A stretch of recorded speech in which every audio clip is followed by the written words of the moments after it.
They actually do pay me, yeah. So we're joking around here with, who are you? Anders Hejlsberg, Chief Randomizer on the C# team. Yeah. Cool. And what are we? Yeah, what are we doing here? What are we doing here? And we're also here with Dan Fernandez. Oh yeah. Product manager, program manager. Product manager on the C# team. Yeah. And last time we talked to Anders, last couple times we talked about the need to make it easier for those of us writing in, say, C# to interact with SQL. And you had mentioned something briefly about, well, we're thinking about that for C# 3.0, blah, blah, blah. Now we have Project LINQ. What's going on? Well, so we thought about it. Yeah, I mean, so we talked about the big disconnect between databases and general purpose programming languages, and that's effectively what we've worked on for the last 24 months. And now at the PDC, we are showing the first preview of the LINQ project. LINQ stands for, it's LINQ, for Language Integrated Query. And it's effectively, sort of in a nutshell, it is taking query, set operations, and transforms and making them first-class concepts in the .NET framework. Okay. And that means, in the CLR itself, it means in programming languages, in APIs, and so forth, such that you get a completely unified query experience across objects and XML and data, all the various forms that data occurs in your applications. So now, what does it look like? I mean, I'm thinking of, say, select star from some table where. What does that look like in C#?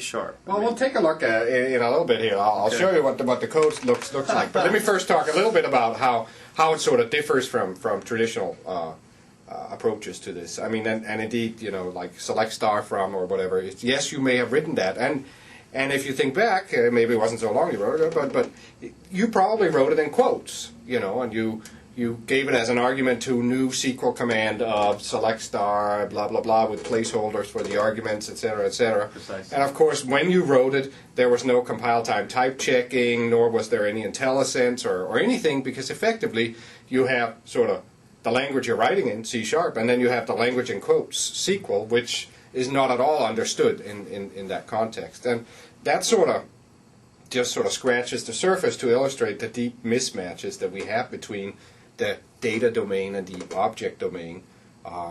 It's not just that the integration story is kind of funny in that you have a language within the other language, but also at a deeper level, like things like objects versus relational algebra, nullable types versus not, different standard functions, different data types. Everything is different between these two domains, and we can do so much better by integrating the world so that when you write your queries in C#, it's like a natural part of the C# language. You know what I mean? And when you write your predicates, like where you want to say where blah blah blah, well, it's a C# expression of type bool that you're writing there in terms of the stuff that you're querying and so forth. And you get IntelliSense, you get compile time type checking, and you get to write the queries not just against your database, but also against an in-memory array of customers that you have using exactly the same syntax, or against an XML document. So that's sort of where we're going with this stuff. Fantastic. Mm-hmm. Now, clearly, have you been working with the SQL team, because they've done some interesting work in 2005 with being able to write stored procedures in C#, and work like that. So I'm sure you guys have worked together at all, or well, we talk all the time, obviously, sure, and the SQL CLR support in Yukon is sort of laying the foundation for hosting managed code inside SQL Server. The stuff we're showing here is sort of like, what could you do with that in the future? And so far, we're outside the server itself, so this stuff that I'm going to demo you here and the bits we're handing out at the PDC all run on the mid-tier, not inside the server. But going forward, that is absolutely a direction that we're looking at. Fantastic. Mm-hmm. So, shall we look at some code? Sure. We can always talk more, too. No. It's always fun. Let's look at some code here. So what I have here is just a little program that has some sample data. In this particular case here, it's just an array of customers that I've gotten from somewhere. It doesn't actually matter where they came from. I could have just new them up right now. And customers have, names and addresses and an embedded collection of orders and so forth. And now I'm going to try and write some queries against this stuff. Okay. My first little query is just going to say, give me all the customers, and then I'm going to call my object dumper, which is a little piece of code written using reflection that just dumps the contents of my customers. So if I try and run this, here you'll just see a list of all the customers, and you'll see this is actually all the Northwind customers that I've just put into objects, and it has, they each have a bunch of properties. The first thing you note here is var q equals customers. Var is local variable type inference, so this is basically the ability to declare local variables and have their type be inferred from the value that you assign to them. So this is exactly the same as saying customer array q equals customer, because customers is of type customer array. All right. Anyway, That's interesting. let me first try and query here. And the first thing I'm going to do is maybe filter this down to fewer customers, maybe those that are in the City of London. So I can say dot where, and then C, calling the customer c.city equals London. And let's try and run this. And now you see my list of customers is down to fewer. Indeed, if we scroll sidewards here, we can sort of see that they're all in the City of London. Now I could apply another operator. Let me actually put this on separate lines here. And then apply a select operator, again calling the customer C, give me c.company name. Now let's try and run this. And now we just see the company names of the customers in London. Interesting. So if you've done some C# coding, you're going to wonder what the hell is this stuff? What is it he's writing here? So first of all, the argument to where and the argument to select are lambda functions, or lambda expressions we call them, and they're effectively an evolution of anonymous methods that are present in C# 2.0. Okay. In this case here, though, we have even more type inference than we used to. So what I'm really writing here is a little function that takes a customer C as an argument and returns c.city equals London, which is of type bool, which the where operator wants to see. Absolutely. Now, but you'll note that we can infer what the type of C is. So you don't have to say customer C, delegate of customer C, open curly, return, blah, blah, blah, blah. You just write it, right in there, in situ, and we infer all of the types that surround it. Same is true for the select guy here. Now, the second thing you're going to wonder is, where did this where come from in this select guy? Because an array doesn't have a where or a select method. And a new feature we have in C# 3.0 is what we call extension methods, which is the ability to extend an existing type with new methods. And this sort of sounds like magic, but it's actually just based on some simple lookup rules for static methods. Okay. And the way it works here is that because I'm importing the namespace system.query, and because system.query defines a bunch of extension methods, like where and select, that all work on anything that implement IEnumerable of t, then because arrays implement IEnumerable of t for some t, I get wheres and selects, and I in fact get a whole library of methods like order by, group by, any, all, etc., etc. And these methods all compose to form a complete query language that I can apply to any .NET array or collection. Fantastic. So generics actually lay the Generics foundation are for deep this. enabler in this, yes, because generics make the type system rich enough now that we can express all the flow of type information that has to occur in a query. Very cool. Now, even so, you might go, gosh, this is looking a little geeky, with these arrows and stuff and whatever. And so, on top of these query methods, we have a thing that we call query expressions. And that's effectively the ability to write these queries using a more query-like syntax. You asked earlier, does it look like SQL or what does it look like? Well, let me show you what it looks like. I could write this very same query as like this. var q equals from C in customers, where c.city equals London, select c.company name. And it would mean precisely the same.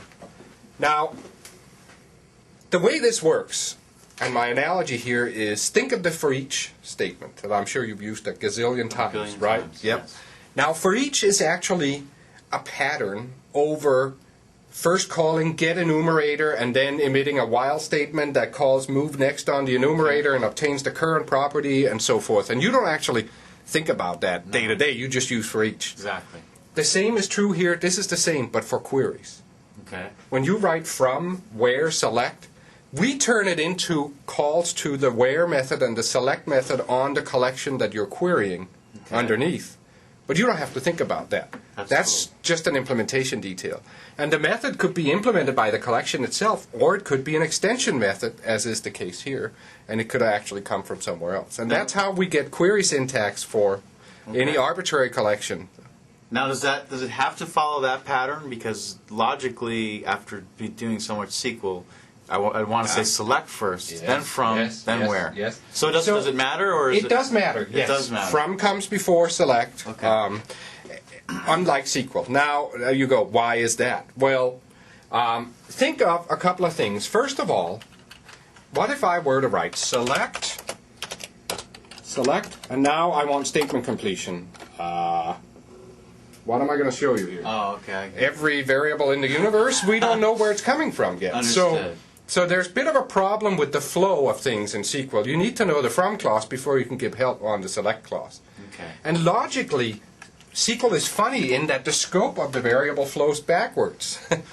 You introduce it in the from clause, but it is in scope above the from clause. True. So things don't come in a natural order in SQL. Okay. And we've reordered such that things flow, scope flows down, like it always does in your program, and things happen in the order you say them. First you take things from somewhere, then you filter them, and then you select stuff out of them. Okay. Now if you look at xquery, you'll note that they actually have the same ordering of the operators as well. So it's not like we're treading completely uncharted ground here. There's precedent for this, and there's some more reasons for why it's important to have the select at the end when it gets into hierarchical queries and so forth, where the select cost can get very, very large, and you really want to see what's in scope before you write this large body of code in the select.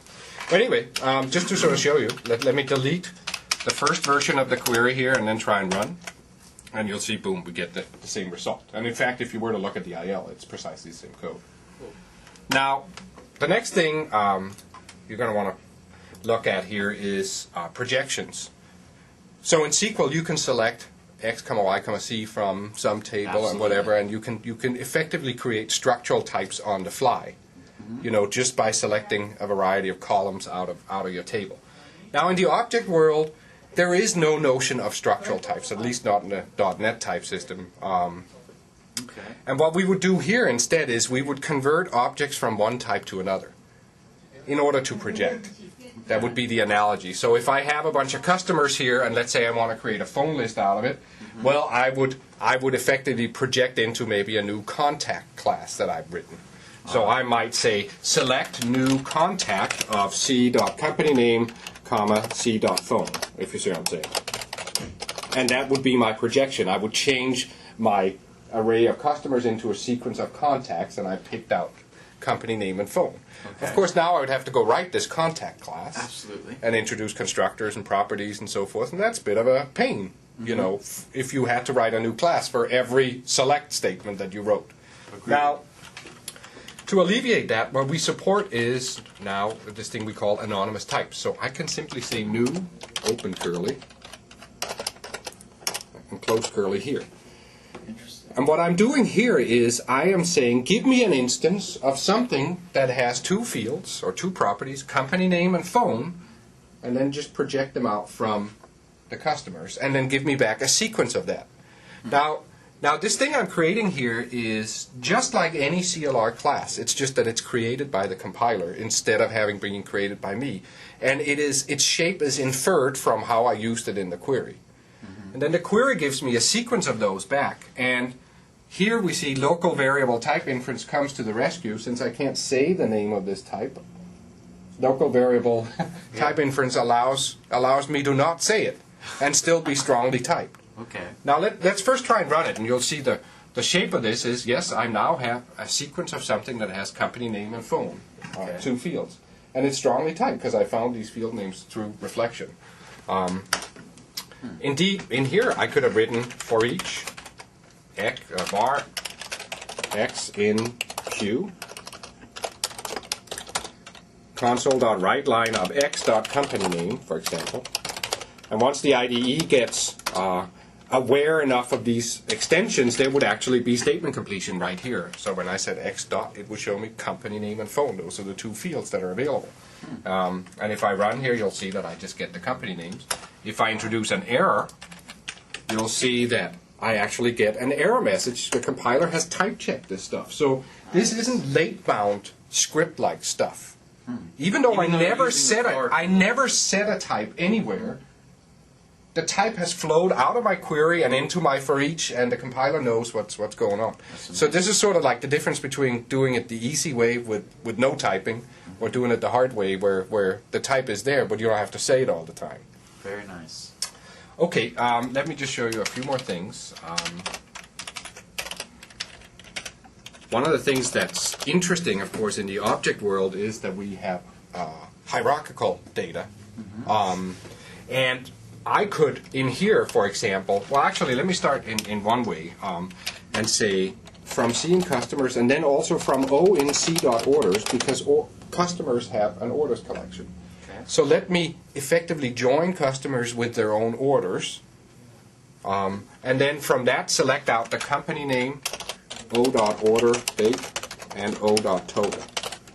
And let's try and run this.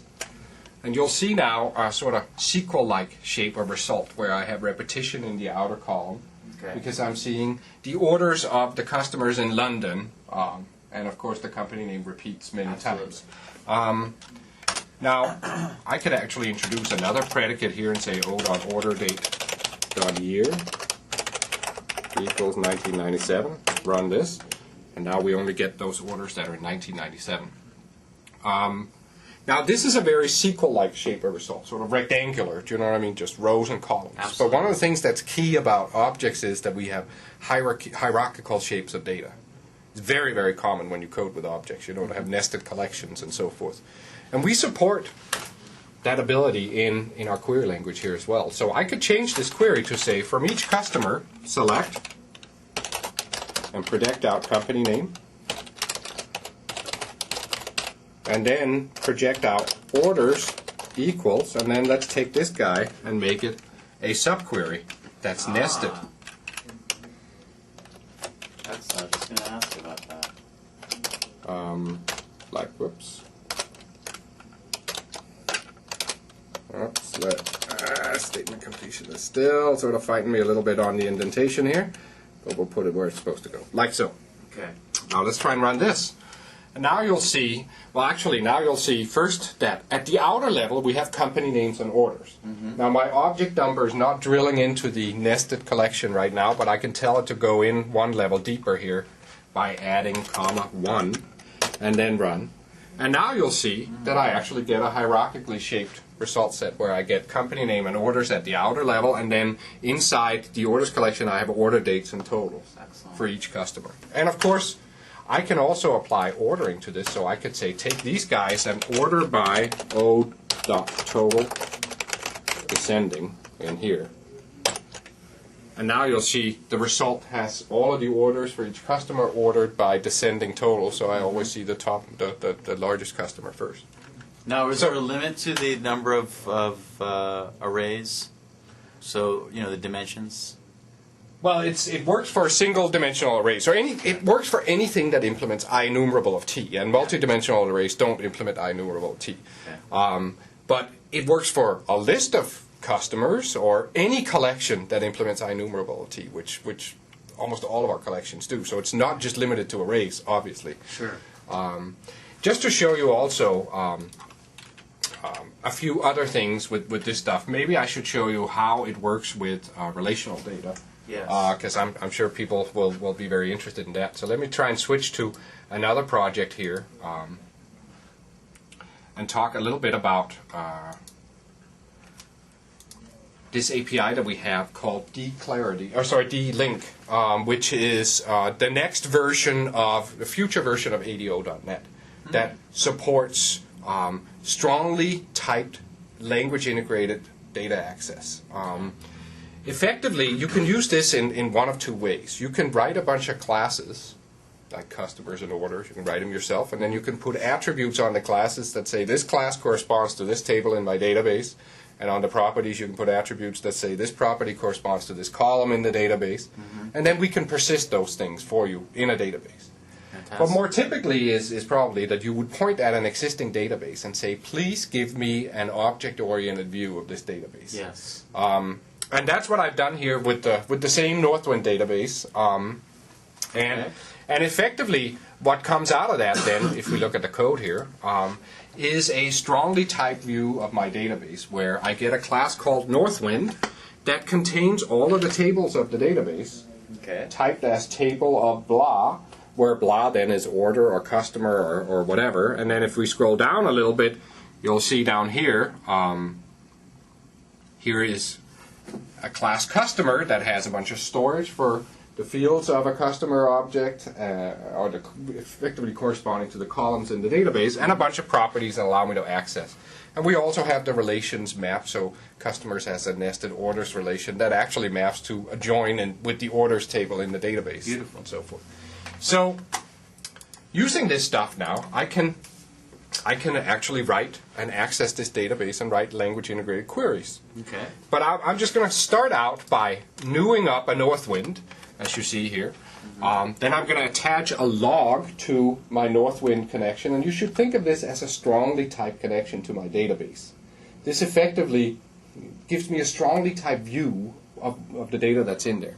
Okay. Now I can just say db dot, and then I get db dot. I get statement completion. You see here we have customers right here, and I can simply just say give me the whole customers table, and then let's run the object dumper again to see what happens there. And then the first thing you see in the dump is that we spit out, because we attached a log, we spit out the query that we sent to the database, which consisted of select address, city, company name, blah, blah, blah, from customers.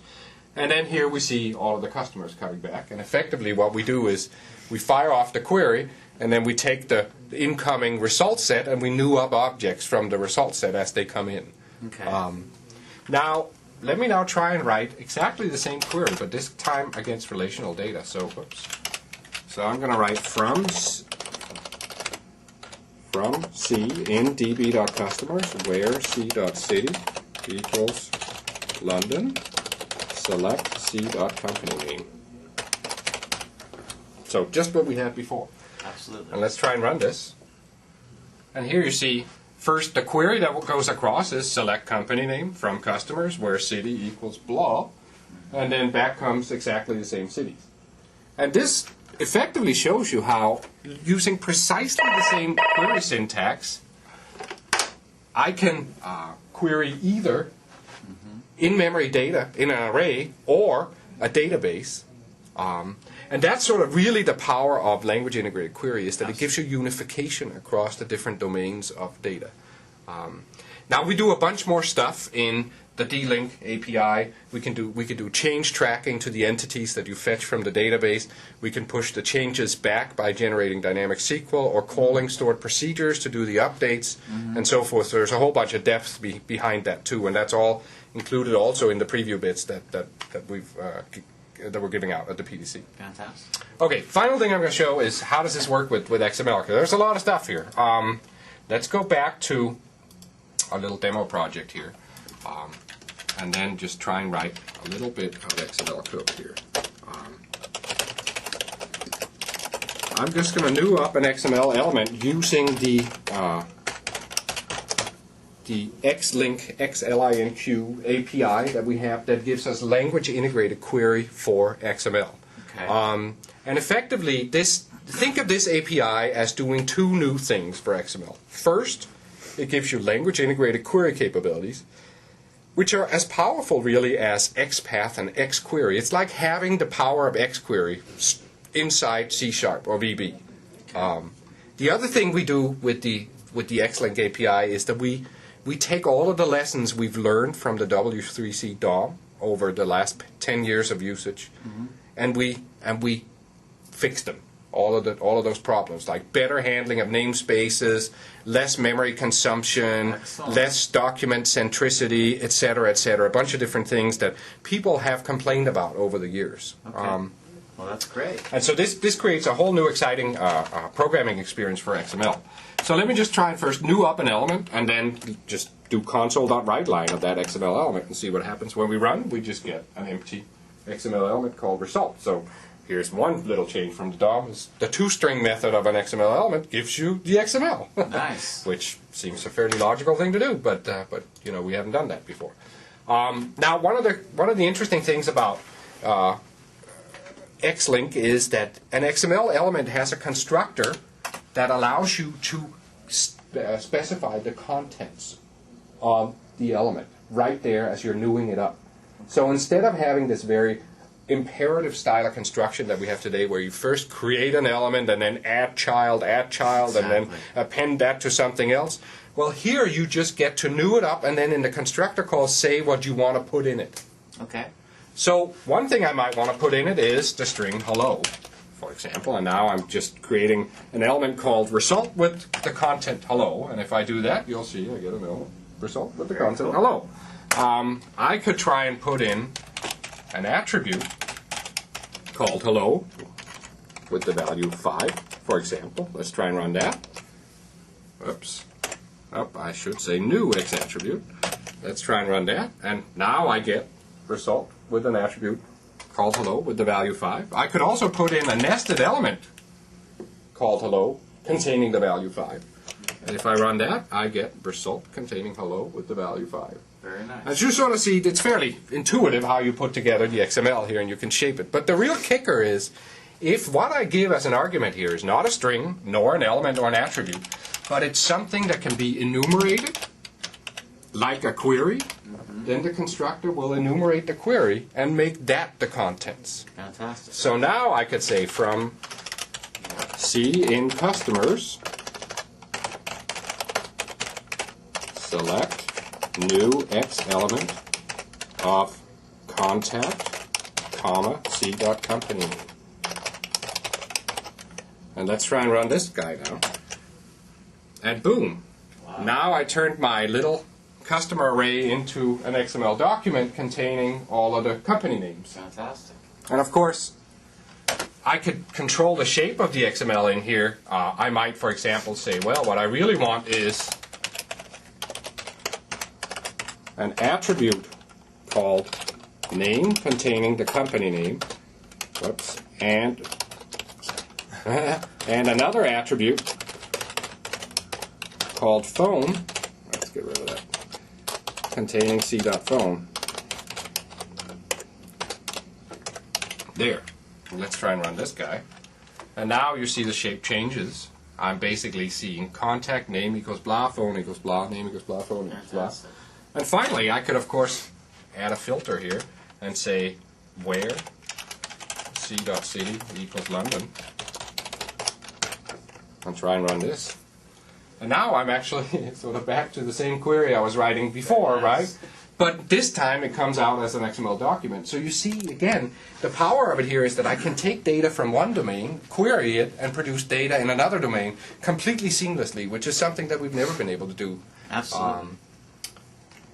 So that's sort of a real brief overview of the stuff that we're delivering. There's a lot of depth here. We're giving out a bunch of documentation samples that come with this. So, you know, I encourage everybody to get a hold of it and play with it. Yeah. Now, the in future incarnations, it's going to be more strongly typed in the IDE. Yes. So before you say from C in customers, then when I say C dot. Oh, you will see statement completion. Yes. So far, you see we have like the colorization in there and sort of some basic stuff, but yes, and that's why this is preview bits and not final product. Understood. Now, but how absolutely. would that work, though? For example, when I want to hit, say, the Channel 9 database, because I'm definitely, when the time comes, I'm going to want to do this kind of stuff. Yes. SQL, cursors. I mean, I'm always going to have to do that in SQL, but I would imagine. Right. So I don't know why I said that, but No, is, you can do it with this I could stuff. do that. Yeah, Okay, fantastic. You run our tool, you point it at your database, that gives you an object view of your channel line database, and then off you are coding in C#. Beautiful. Yep. Or VB. Ultimately, this is not a C# thing. Understood. This is a .NET thing. So this is a capability that we're building for C# as well as for VB. Cool. I mean, the point is there's still going to be a lot of work that you do in the database, right? I mean, you're going to have to go in, Sure. you're going to have to write complex store procedures and cursors. This is a great way to have, say, on a team, you can have the DB guy create these classes and import stuff and everything, and then now you have a C# guy can come in. Actually, it'll make sense to him. Oh yeah, I need to run a query about it. I don't have to ask this person about what's in the customer's table. Right, right. I can do these queries. Sure. Simple queries. I think, there's not one single answer that fits everybody in the database space. Some people believe in doing all the logic in the database and only calling sprocs, even for queries, which of course limits the queryability, the dynamicness of the queries, obviously. Absolutely. Other organizations, I see exactly the reverse. They believe in putting all of the logic in the middle tier. This becomes very useful for that. Or, what I probably see most typically is that you limit all modifications of the database to sprocs, but you do your querying using dynamic SQL. And that's actually a model that we support very well, because I talked about how we can do dynamic change tracking on these entities that you fetch from the database, but then when it comes time to push the changes back to the database, we can either generate insert, update, or delete statements, or we can call sprocs that do all of the modifications of the database. Fantastic. So this is great stuff. Yeah, I should point out, one of the other things, and Anders didn't get to share this example, is you can use it on any data type. So you really like SQL, it has great programming capability. You can go and reflect your registry and say select all where keys have been updated in the last couple of days and find spyware on your machine. Well, someone would have to build an object encapsulation of the registry first, but Sure. it is entirely possible to do that. Yeah. And with reflection, absolutely any collection. So if you have, you're creating a Windows app and there's 20 buttons on your screen that you want to disable, you can say, find all buttons where the type is button and set enabled equals to false. So it really is the power of SQL programming across any of the different data types, whether it's objects, data, or XML. If anybody that's programming SQL will absolutely love it. So. Now, could you reflect this against other objects in C#, other assemblies? Oh yeah. So one of the little demos I do is like a query to determine what are the methods of the string type, and then I don't know if you want me to show you or okay, okay. Let's do that one. That's interesting. Let's got this out here, and then let's put in our object number. Right of Q again here. Okay, so let's write a query here, and we want to find out what are the methods of the string type. So we'll say from M in type of string dot get methods, which returns an array of method infos, right? That we're calling M, and then from each M we're going to select M dot name. And let's just start with that as our query. Let's try and run it. And then boom, here we see all of the methods defined in type string. Sure. Of course, the first thing we notice is they're not sorted alphabetically. So let's sort them. Order by m.name. See that. Now they all come out alphabetically. Now we might notice, we're just interested in instance methods on string. Okay. So we don't want compare and concat and whatever the other static methods are, so we can add a where clause. Where not M is static. Because is static is a property on a method info, and we want all the non-static ones. And now you see that those guys went away up here. And then maybe the next thing we notice is, gosh, there are 6 index offs because of overload. So maybe what we want to do is we want to say group M by M.name. So group them up by name. Okay. And we could stop there and just see what the shape of what comes out is. And what we see here now is we get a sequence of something that has a key field and a group field. Okay. The key is the thing we group by. The group field are all of the elements in that group. And now we could try and shape this a little bit better. So we could say take that and put it into something called G, and then select from that and we'll project out a field called method, which equals g.key, and then a field called overloads, which is the number of overloads, and that we will set equal to g.group.count. Like so. So let's try and run that.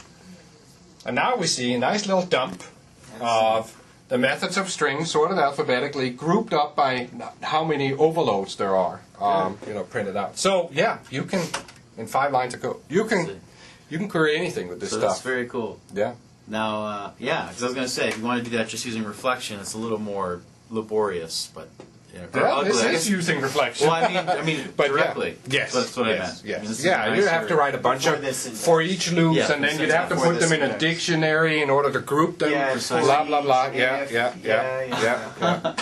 So I mean, there is something to be said for the SQL syntax. Transact SQL is really pretty nifty in many ways. Yeah, but this isn't. This is like SQL. It is Exactly. not Understood. SQL syntax, but it's the same idea. It's That's what I meant. it's a more declarative way of stating what you want done, and that's really, I think, the big difference between this type of programming and the traditional way where today when we write our programs, a lot of the time we are not just saying what we want done, but we are in meticulous detail specifying how we want it done. Do you know what I mean? Like, create this XML element, add it as a child of that element, and we're like writing all of these assembly-like instructions, instead of stating at a higher level like this, what we want done, and then having the system figure out how to do it. Fantastic. Yes. Great. How do we get this? So it'll be available. We'll have the tech preview bits available on MSDN, and it'll be msdn.microsoft.com/netframework/futures, and that includes everything. You just need beta 2, and you can start writing your queries with all that stuff, all the overview docs, and we'll have So is this 101 another queries free- on the web. Is this another free update? Do we have to pay money for this? Or? No, this is totally free. It's just How is Bill going to make any money? You a guys keep small giving away MSI. everything. Again, it's a tech preview, so keep those things in mind. Okay. And feedback is incredibly important, right? We will have In fact, on the MSDN link that Dan mentioned, there'll be a link to forums and whatever, where we'd love to hear feedback. Okay. Sure. Very Fantastic. cool. Yeah, I think it was great from our first conversation. I think it was about a year ago, and we were in the what was it? The museum. Yeah, I We remember. briefly touched and got into this discussion. And now So- it's actually yeah, here. we were in the middle of cooking this thing while very we cool. talked. So when we come back next, what are you going to have to show us? I'm not Shut telling you right up. now. Yeah. Anders is cooking up some more stuff. Well, this is great. Yeah, Thank yeah, you for your time. that was fun. Appreciate It was it. fun. Nice Yeah. to meet you. All right, all right. Take care. All right, absolutely.